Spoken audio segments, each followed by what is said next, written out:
So you're a salesman? Well, yeah. You know, I do stainless steel, copper. Sometimes we, have important ovens. Mm-hmm. Yeah. Very good. I'm curious, Mr. Simcox. In your line of work, is part of your training also to analyze other people's mental states? Oh. No. So it's safe to say that you potentially might see someone in a, let's say, state of despair, and you would not fully be able to recognize that state, would you? Well, I didn't recognize in my ex-wife, so. You didn't recognize it in your ex-wife, is that what I heard? Yes, no, I Person? was a really bad judge of character.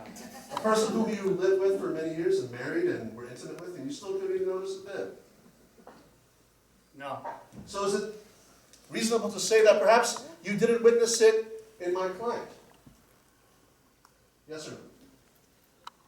Perhaps I was. Yes or no? Sorry, can you ask the question again? I'll make it very clear for you. Are you 100% certain that the state that you think my client was in was the state that you presume? Yes or no? No. No further questions. The office of the meat brought psychosis expert.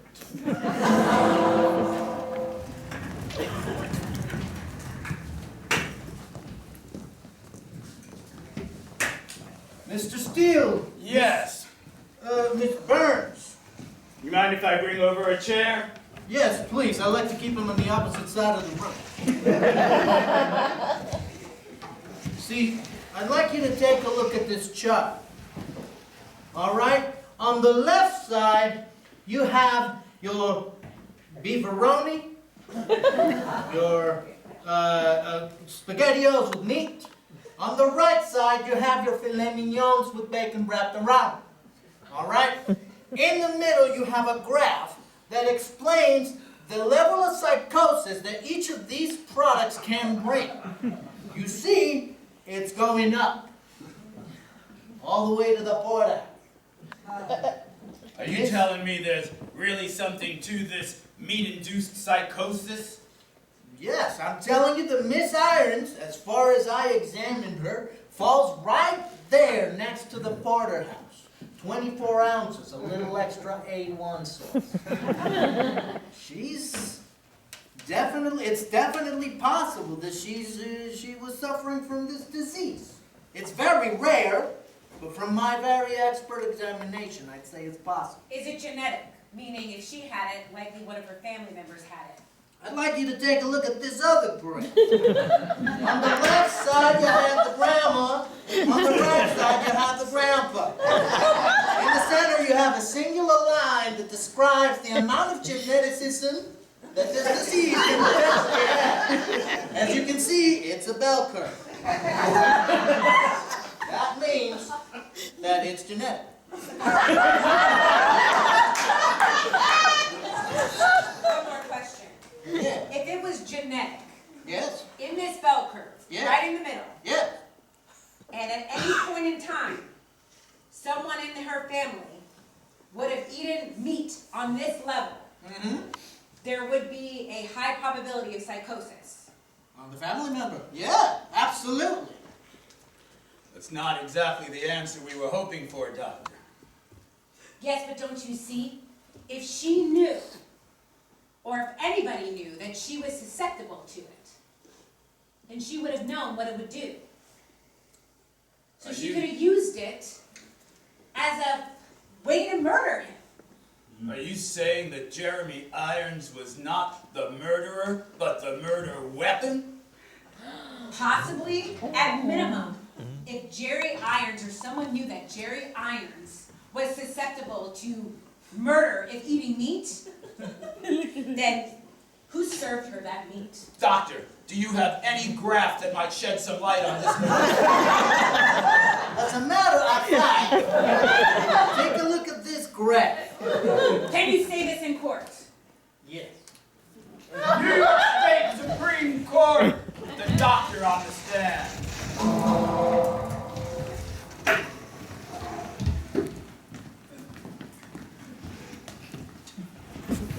I'll get my chair.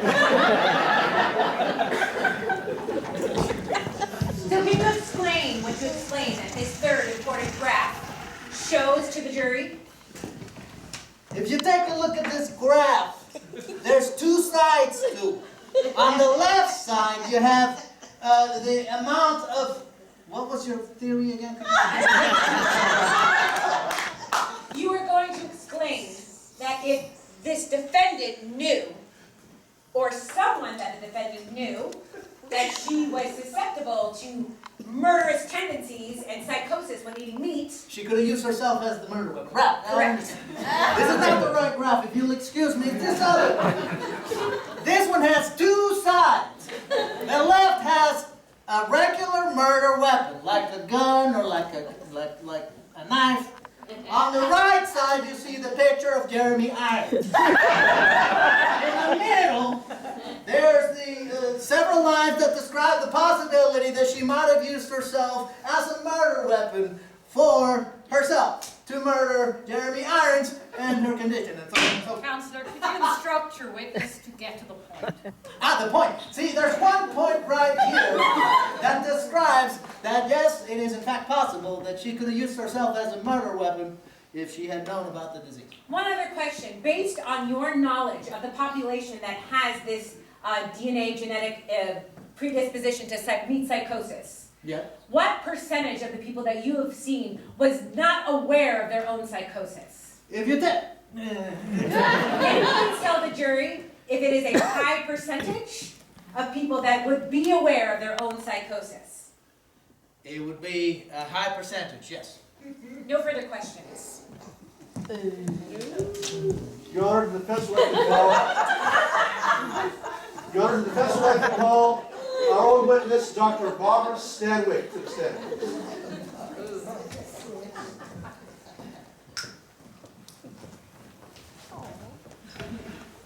Mrs. Stanwyck, thank you for being here today. You're welcome.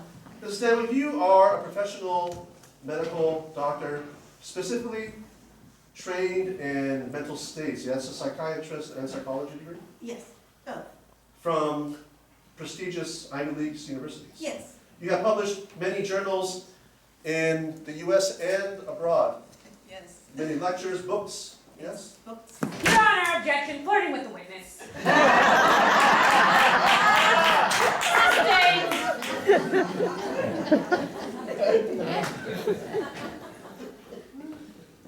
So, could you please shed some light?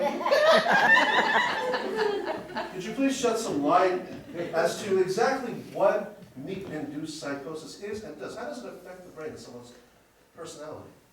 Counselor, to remind you, this is a court of law. Do your dating on your own time. Well, you see, meat being primarily protein has an excessive amount of amino acids.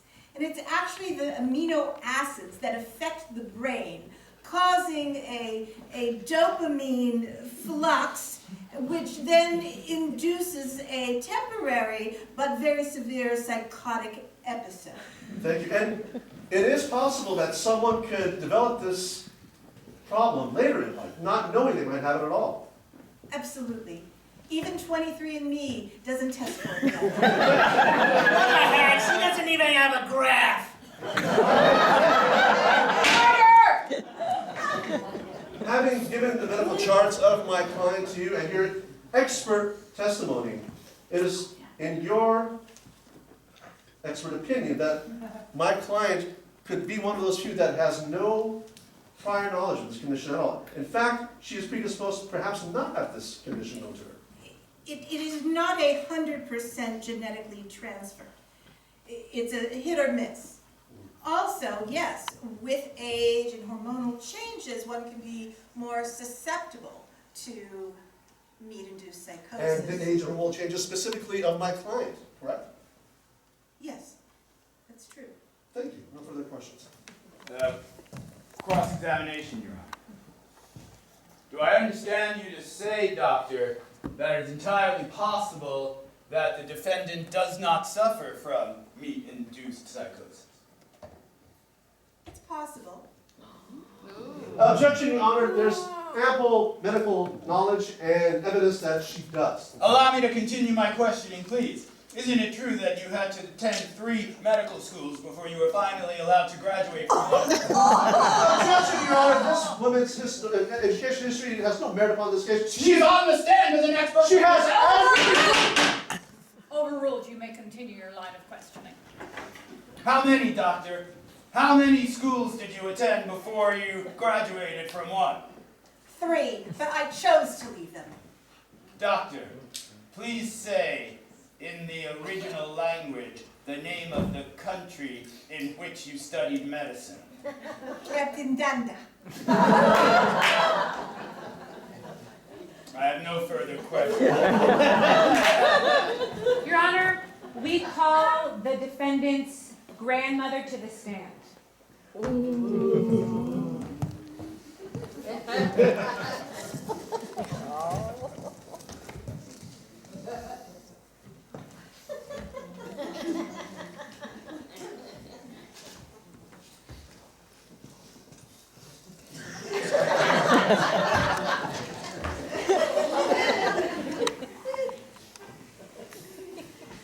Can you please state your name for the jury? Louise Irons. I like to go by Louie. Thank you so much, Louis, for being here. Can you please tell the jury what happened about 40 years ago after you ate a hamburger that involved a squirrel and a dog?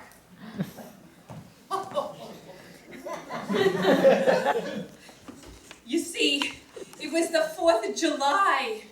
It was a barbecue. And how many hamburgers did you eat on that 4th of July? I believe I had 3 or 4 or 5. 5. Lots of meat. And that is right in the middle of graph number 2. Graph number 2. Of the meat psychosis graph. Yeah, so I had all these hamburgers. They were delicious. And by the way, I had double patties. Double patty hamburger with extra au jus. Lots of meat going in that mouth.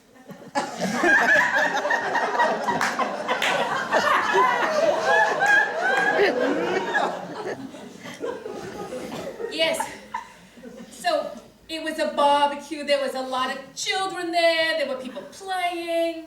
My grandkids were there. Little Jeremy was there. And then that stupid squirrel and dog ruined all of the food. They did. They got into the food. They started eating it. And I'll tell you, I went in to try to break them up. You got mad, didn't you? I did. I tore the head off the squirrel. You tore the head off of the squirrel. I don't know what came over me. Next thing I knew, I had head in one hand, body in the other hand. This was twitching. This was Objection, Your Honor, what looking does at this testimony have to do with my client's His medical history? testimony has everything to do to show Counselor. that it was clearly obvious that the defendant knew of the predisposition to meat psychosis when her grandmother went crazy and decapitated a squirrel. It was an ugly day. After that, did you go to the doctor and get evaluated? I did. And isn't it true that since then you have not touched another piece of meat? I haven't touched any meat since then. I told my husband, I said, no more meat in this house. And I went like that. No further questions.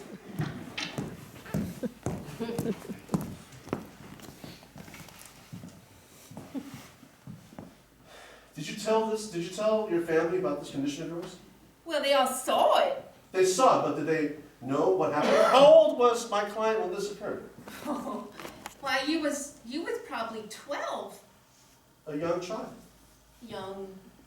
And would you have shared with a 12-year-old, your own granddaughter no less, your mental condition? Well, I didn't want her to see the way that I tore that head off the squirrel, but I couldn't help myself. Yes or no? Did you tell her about your mental condition? No, So there's no way that she would have known about this history of yours. I couldn't tell her. I was ashamed. I was ashamed. Thank you. No further questions.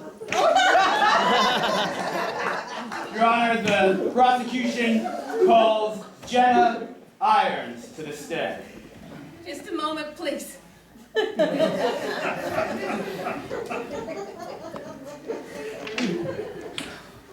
Irons. Oh, thank you. Oh, Jenna. Thank you. Time for us all.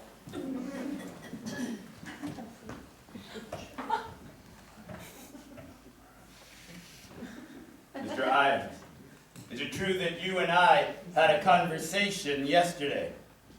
Yes. During that conversation, did you confess something to me that you have agreed to stipulate on the stand today? I did. And even though it is the case that a spouse cannot be compelled to testify in a case against one spouse, you testify willingly without the force of the law bringing you here. That's right. Is it true that your wife knew beyond a shadow of a doubt that she did, in fact, suffer from meat-induced psychosis? Yes, it's true. How could you? You're on! Please instruct your witness to sit down. That lacked enthusiasm, Your Honor.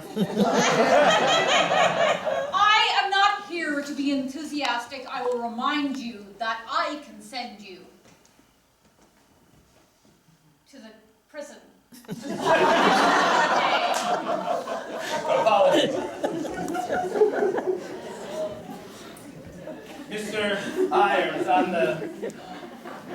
on the evening of the murder, is it not true that you witnessed your wife eating an inordinate amount of meat?